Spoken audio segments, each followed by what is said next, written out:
অনেকটা নিলামে দর হাঁকার কায়দায় কেউ বলেছিলেন এ রাজ্যে ভোটার তালিকায় 1 কোটি নাম বাদ যাবে, কেউ বলেছিলেন 1,25,00,000 নাম বাদ যাবে, কেউ তো আবার অঙ্ককে 2 কোটিতে তুলে দিয়েছিলেন।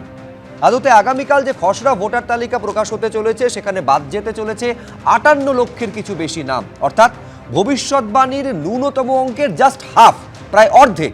আর এই নিয়ে আমি প্রত্যেকের কাছে আসবো, স্টুডিওতে অতিথিরা রয়েছেন, কিন্তু তার আগে যে বড় খবর আপনাদের বলছিলাম, আগামীকাল খসড়া ভোটার তালিকা প্রকাশিত হতে চলেছে। এসআইআর এর কাদের নাম বাদ যাবে, কতজনের নাম বাদ যাবে, পুরোটা কিন্তু দুপুর 12টার আগেই পরিষ্কার হয়ে যাবে।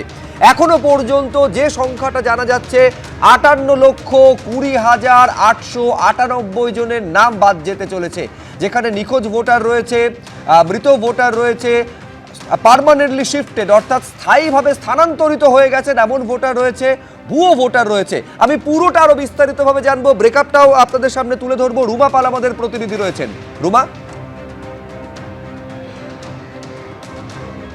দেখো এই সংখ্যাটা আরও একবার বলে দিচ্ছি, 58,20,898, যার মধ্যে মৃত ভোটার হচ্ছে 24,16,852, নিখোঁজ ভোটার যাদের খুঁজেই পাওয়া যাচ্ছে না সেরকম হচ্ছে 12,20,038 জন, এবং যারা শিফটেড ভোটার, অন্য জায়গায় এক জায়গায় ছিলেন আরেক জায়গায় চলে গেছেন, সেরকম হচ্ছে 19,88,076 জন।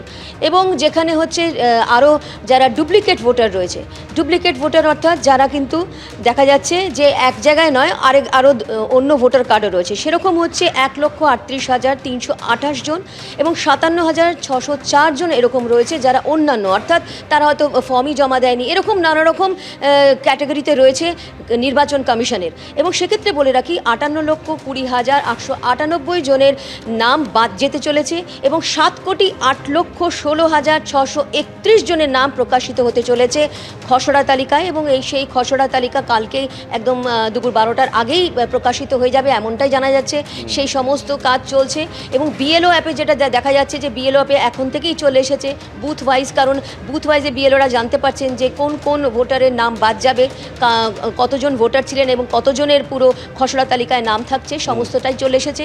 এবং খসড়া ভোটার তালিকা যখন বেরোবে সেটা কিন্তু সফট কপি এখানে রাজনৈতিক দলেকেও দেওয়া হবে, অর্থাৎ একেবারে পুরোটা প্রস্তুত, শুধুমাত্র আনুষ্ঠানিকভাবে প্রকাশিত হওয়ার অপেক্ষা। দেখুন, প্রথম দিন থেকে আমরা এই প্রশ্ন তুলছিলাম, এই যে অঙ্কটা জাস্ট ভাসিয়ে দেওয়া হচ্ছে 1 কোটি, 1,25,00,000 বা 2 কোটি, এটা বলছেন কিসের ভিত্তিতে, কোন তথ্যকে সামনে রেখে ভিত্তি ধরে এই অঙ্কটাকে তারা সামনে আনছেন?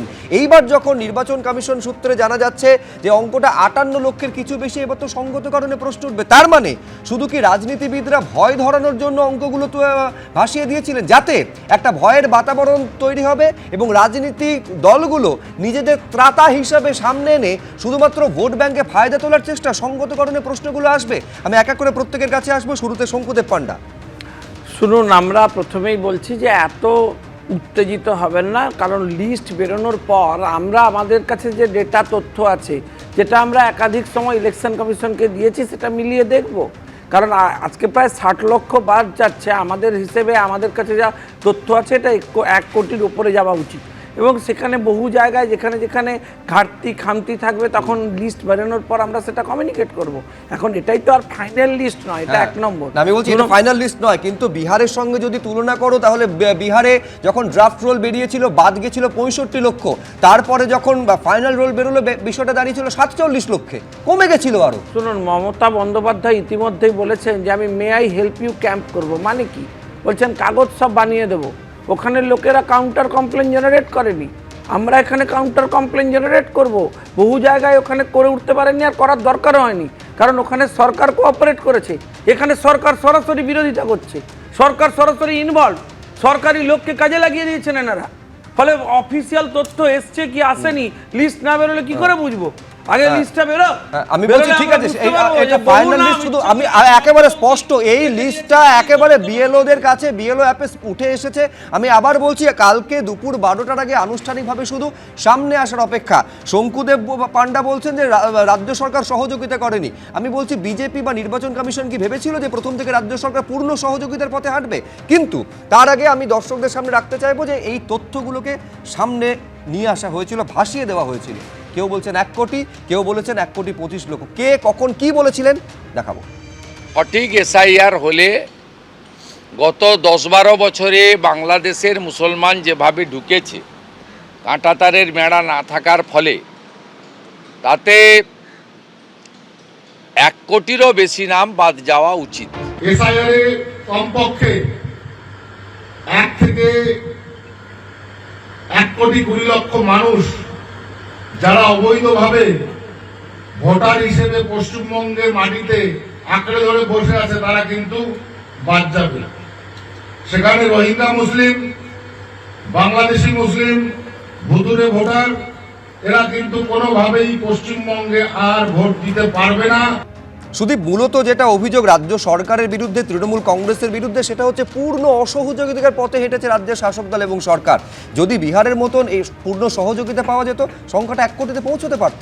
দেখুন, আমি প্রথমেই বলি, স্টুডিওতে বসেও বিজেপির প্রতিনিধি বলে যাচ্ছেন 1 কোটি নাম বাদ যাবে। আজকে সাধারণ মানুষের মধ্যে এটা নিয়ে আতঙ্ক, ভয়, সন্ত্রাস যদি কেউ তৈরি করে থাকে সেটা বিজেপি। আজকে আপনাদের প্রতিবেদন থেকেই স্পষ্ট, একাধিকবার বিজেপির একাধিক নেতা তারা এই 1 কোটি বা 1 কোটির বেশি সংখ্যাটাকে একেবারে আমি শুধু তোমাকে একটু থামাচ্ছি, তোমার কাছে ফিরবো। এটা 1 কোটি 20 পর্যন্ত দেখিয়েছিলাম। 2 কোটির কথা কে বলেছিলেন? স্বয়ং এই রাজ্যের মুখ্যমন্ত্রী মমতা বন্দ্যোপাধ্যায় বলেছিলেন। আমি সুদীপের কাছে আরেকবার যাওয়ার আগে দেখাবো ঠিক কি বলেছিলেন। এইটা মমতা বন্দ্যোপাধ্যায় বলেছিলেন যে 2 কোটি নাম বাদ দেওয়ার পরিকল্পনা করা হয়েছে, চক্রান্ত করা হয়েছে। একই প্রশ্ন আমরা তুলেছিলাম, এই 2 কোটি সংখ্যাটা রাজ্যের মাননীয় মুখ্যমন্ত্রী তিনি পাচ্ছেন কোত্থেকে, কি বলেছিলেন সেদিন দেখুন। আজকেও এক গদিওয়ালারা ভাবছে যে যেন তেন কমে 2 কোটি লোকের নাম বাদ দিয়ে ওদের ডিটেনশন ক্যাম্পে পাঠিয়ে দিই, নয় বাংলাদেশে ছেড়ে দিই, আর নয় ওদের দেশ থেকে তাড়িয়ে দিই, দিয়ে কোনো রকম ক্ষমতা দখল করি। তো আপনারা যদি মনে করেন 39% পেয়ে আপনি 294টা সিট জিতবেন, 2% 3% ভোট কেটে দিয়ে মূর্খের স্বর্গে বাস করছেন। তার মানে সুদীপ, 1 কোটি বলে যদি বিজেপি আতঙ্ক তৈরির চেষ্টা করে, 2 কোটি বলে তোমরা তৃণমূল কংগ্রেস ডাবল আতঙ্ক তৈরির চেষ্টা করেছো। আমি আপনাদের বলবো, শুভেন্দু অধিকারী যে সংখ্যাটা বলেছেন সেই সংখ্যাটায় স্থির থাকেননি। কোনোদিন বলেছেন 1 কোটি, কোনোদিন বলেছেন 1.5 কোটি। ওনার দলের দিলীপ ঘোষ তিনি বারবার বলেছেন 2 কোটি। আমি বলবার সময় বিজেপি প্রতিনিধিকে ইন্টারাপ্ট করিনি। আমি আশা করব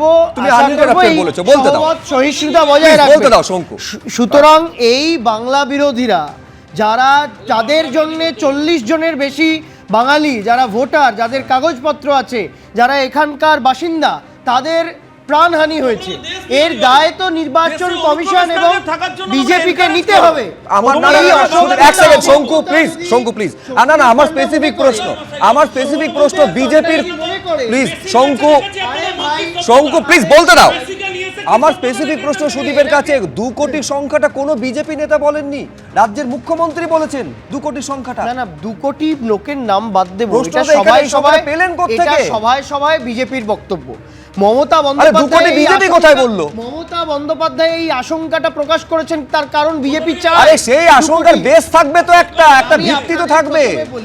আমি বলবার সময় আপনি সঞ্চালক প্রশ্ন করছেন, ইট ইজ ফাইন, কিন্তু এখানে যদি অসহিষ্ণু হয়ে বিজেপির প্রতিনিধি মাঝখানে বারবার আমি ওনাকে বলবে, ওনার মানসিক স্থিরতার জন্য ডায়মন্ড হারবারে সেবাশ্রয়ের 2য় পর্যায়ের ক্যাম্প চলছে, ডাক্তার দেখিয়ে আসুন। এই অ্যাংজাইটি ভালো নয়, ওনার স্বাস্থ্যের জন্য ভালো নয়। আলটিমেটলি শোটা হ্যাম্পার হয়ে যাচ্ছে, বলতে দাও। আমি তোমার কাছে আবার আলাদা করে আসবো কাউন্টারের জন্য। হ্যাঁ, তো আমি আপনাদের বলি যে এই আতঙ্ক তৈরি হওয়ার কারণে 40 জনের বেশি বাংলার লোক তারা মারা গেছে। আমি তোমার সব যুক্তি মানছি সুদীপ, আমার এই প্রশ্নের উত্তর দাও, 2 কোটি সংখ্যাটার ভিত্তি কি? আরে 2 কোটি সংখ্যাটার ভিত্তি বিজেপি এই ভয় ঢুকিয়েছে। 2 কোটি বিজেপি তো 2 কোটি কথা বলেনি। আমি বলছি বিজেপি ভয় দেখাচ্ছে আর মুখ্যমন্ত্রী সেই ভয়কে সঞ্চারিত করছেন, ডাবল করে দিচ্ছেন। আপনারা প্লিজ ডোন্ট মিসকোট। মুখ্যমন্ত্রী তাহলে উনি একা বলুন, শঙ্কু বলতে দাও, ওনাকে একাকে নিয়ে শো করুন। আপনার বলার কিছু নেই, কি করা যাবে? আপনি ডাক্তারের কাছে যান, আপনি সেবাশ্রয় ক্যাম্পে দেখিয়ে নিন। কথা বললে সেটা একেবারে শোটাকে আলটিমেটলি হ্যাম্পার করে। কিন্তু আমি এইখানে আশুতোষের কাছে আসবো। আমি বলছি মূল প্রশ্নটা আশুতোষ, প্রথম দিন থেকে আমরা এইটা করেছি, সেটা বিজেপির কোনো নেতা বলুন, তৃণমূল কংগ্রেসের কেউ বলুন, তার ভিত্তিটা কি 1 কোটি 2 কোটি, আলটিমেটলি দেখা যাচ্ছে 58 লক্ষের কিছু বেশি নাম বাদ যাচ্ছে। ওই জন্যই প্রদেশ কংগ্রেস সভাপতি শুভঙ্কর সরকার বলেছিলেন যে এই রাজ্যে নির্বাচন কমিশনারটা কে, বিজেপির নেতারা, তৃণমূলের নেতারা, না যিনি বসে আছেন উনি।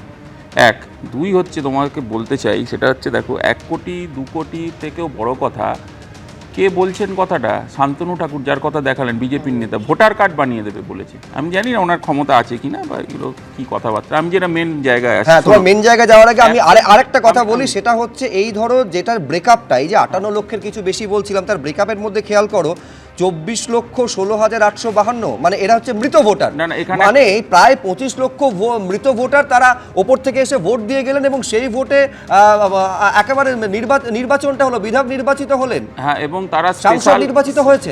স্পেশালি চুরি করা ভোটে অনেকে জিতেছেন। এবার আমি আসি, সেটা হচ্ছে দেখো অ্যাবসেন্ট, শিফটেড, ডেড আর ডুপ্লিকেট, এই যে ভোটারের সংখ্যাটা রয়েছে, এই সংখ্যাটা কিন্তু গোটা বাংলায় কলকাতাকে বাদ দিলে অ্যাভারেজে 7.6%, কিন্তু কলকাতার যে বিধানসভাগুলো রয়েছে সেখানে প্রায় 20%-এর বেশি। 1, 2 হচ্ছে আমরা দেখতে পাচ্ছি এই ফর্মের যে সংখ্যা 8 লক্ষ বাড়তি, এবং এই যে বাড়তি 8 লক্ষর ভেতরে 1.18 লাখ এই ডেড ভোটার, কিন্তু 4 লাখের যে বাড়তি ফর্ম আছে, 4 লাখ যে বাড়তি ফর্ম, তার যা তারা হচ্ছে অনুপস্থিত, মানে নেই। এবং 2,93 লক্ষ বাড়তি ফর্ম, সেটাও কিন্তু এই পুরো সিস্টেমে দেখা যাচ্ছে। আমাদের বক্তব্য হচ্ছে একটা ট্রায়াল অডিট বলে একটা প্রসেস আছে নির্বাচন দপ্তরে, এই ট্রায়াল অডিট প্রসেসটা কিন্তু ইমিডিয়েটলি চালু করতে হবে, এবং কি সফটওয়্যার ব্যবহার করে ডুপ্লিকেট ভোটার সমস্ত কিছু ছানবিন করা হচ্ছে এটা কিন্তু মানুষের সামনে আনতে হবে। তার কারণ আমরা মনে করি স্বচ্ছ এসআইআর পশ্চিমবঙ্গে প্রয়োজন। তার কারণ এই ভুতুড়ে ভোটে বহু লোক বিধায়ক হয়েছেন, সরকারে গেছেন, চুরি করেছেন, মানুষের টাকা চুরি করেছেন। তুমিও কি এটা মনে করছো বিজেপির মতো এই যে 58 লক্ষের কিছু বেশি যেটা বাদ যাচ্ছে, সংখ্যাটা আরো বেশি হওয়া উচিত? আমাদের খুব পরিষ্কার বক্তব্য, এখানেও অডিট ট্রায়াল চালানো উচিত। তার কারণ সংখ্যা কমবে, তার কারণ হচ্ছে মানুষের ভেতরে যে ভয় ভীতি, এই সংখ্যাটা আরো কমবে। না কমবে, তার কারণ হচ্ছে ইলেকশন কমিশন, আগের যে শোটা তোমাদের ছিল সেখানে তোমরা এই ডেটাটা দেখিয়েছিলে খুব সুন্দরভাবে। আমরা বলতে চাইছি নির্বাচন কমিশনকে আমরা প্রশ্ন করতে চাই যে আপনাদের অপদার্থতার জন্যে কতগুলো মানুষের নাম নেই ভোটার তালিকায়, যাদের নাম ছিল ভোটার তালিকায়, যাদেরকে নতুন করে আবার বলছেন ফর্ম 6 ভরতে। তার কারণ হচ্ছে গতকালই তোমরা জানো যে 2 জন ভোটার, একজন বয়স্ক বৃদ্ধা 83 বছর বয়স, সে তার বাড়ির উঠোনে বসে আছে, তার নামই নেই। সে নির্বাচন দপ্তরে এসে বলেছে আপনি মৃত, ভোটার লিস্টের নাম নেই। এই আলোচনায় দেখাবো যে 5 বছর বয়সে বাবা হয়ে গেছেন, আমি এই ছবিও দেখাবো। এই যে ডিসক্রিপেন্সি, তার জন্য মানুষ আজকে কিন্তু ক্ষতিগ্রস্ত। হ্যাঁ, কিন্তু আমি এখানে শীর্ষেন্দু সিনহা রায়ের কাছে আসবো। আমি শীর্ষেন্দুদা, একেবারে আমরা ধারাবাহিকভাবে এই আলোচনায় এবিপি আনন্দে দেখিয়ে এসেছি যে কিভাবে, মানে আমি বলছি ভুয়ো ভোটার হচ্ছে। কেউ প্রতিবেশী, সে বাবা হয়ে যাচ্ছে, শ্বশুর, সে বাবা হয়ে যাচ্ছে, আচ্ছা বাবা এবং মা একই ব্যক্তি হয়ে যাচ্ছে, অথচ পুরোটা নাকি অজান্তে হচ্ছে। এই রকম ভুয়ো ভোটারের সংখ্যা ভুরি ভুরি বলে একেবারে সামনে এসেছে যখন এই এসআইআর পর্বটা চলছে। দিনের শেষে শীর্ষেন্দুদা দেখা যাচ্ছে এই যে খসড়া ড্রাফট রোল যেটা আগামীকাল প্রকাশিত হতে চলেছে, সেখানে ভুয়ো ভোটারের সংখ্যাটা মাত্র 1,38,328। সংবিধানের 324 নম্বর অনুচ্ছেদে বারবারই বলা হয়েছে যে ভোটার তালিকার সংশোধনের জন্য ইলেকশন কমিশনকে অধিকার দেওয়া হয়েছে। এই যে 58 লক্ষের কথা বলছেন, এই 4-5 দিন আগে যে 1,67,00,000 যে কল্প করা হলো সেটা কোথায় গেল? তার মধ্যে 85 লক্ষ ভোটারের বাবার নামের গণ্ডগোল, 13 লক্ষ ভোটারের বাবার ও মায়ের নাম এক, 11,95,000 ভোটারের বাবা 15 বছরের কম বেশি, সব 6 সন্তানের বাবা 24,21,000, 3,45,000 ঠাকুরদার 40-এর কম বয়সী। এগুলো কোথায় গেল? এগুলো কবে হবে? কালকে তাহলে কি দেখাবেন? শুধুই 58 লক্ষ, তাহলে 1 সপ্তাহ বাড়ালেন কেন ইলেকশন কমিশন? এগুলো জবাব দিতে হবে ইলেকশন কমিশনকে। তাহলে এগুলো কি সব ঠিক হয়ে গেল?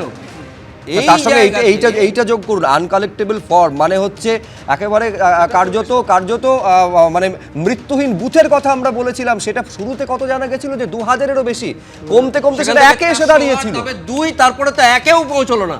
এই যে জায়গাতে যে বিএলওরা এইগুলো করলেন, বিডিওরা করলেন, তাদের কোনো শোকজ নোটিশ নেই, গ্রেপ্তার তো দূরের কথা। আর এই জায়গাতে রাজনৈতিক আকচাকচিতে ভোটারদের অসুবিধা হচ্ছে। ভোটাররা সেই স্বচ্ছ ভোটার লিস্ট পাচ্ছেন না। তারা ভাবছেন যে আবার কি বুথে আবার সেই ভুয়ো ভোটার ভোট দিতে আসবেন, মৃত ভোটার ভোট দিতে আসবেন, আবার আমাদের গন্ডগোল হবে, কোটা মায়ের কোল ফাঁকা হবে, এই কথা চিন্তা করছেন। কিসের জন্য হবে?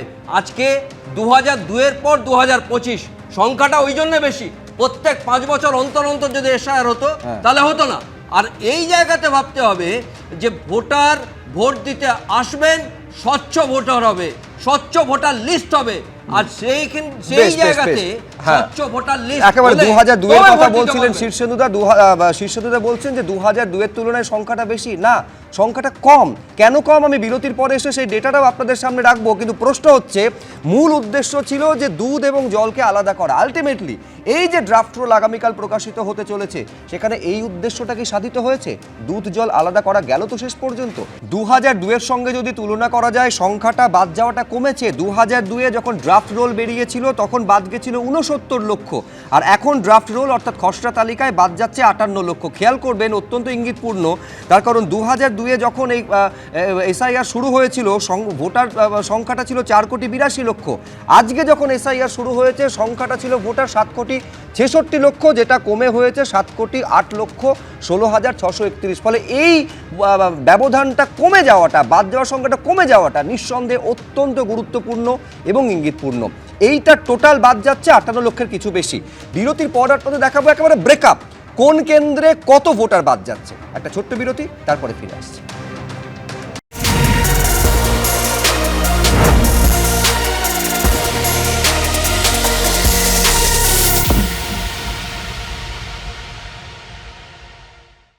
এবিপি আনন্দ, এগিয়ে থাকে, এগিয়ে রাখে।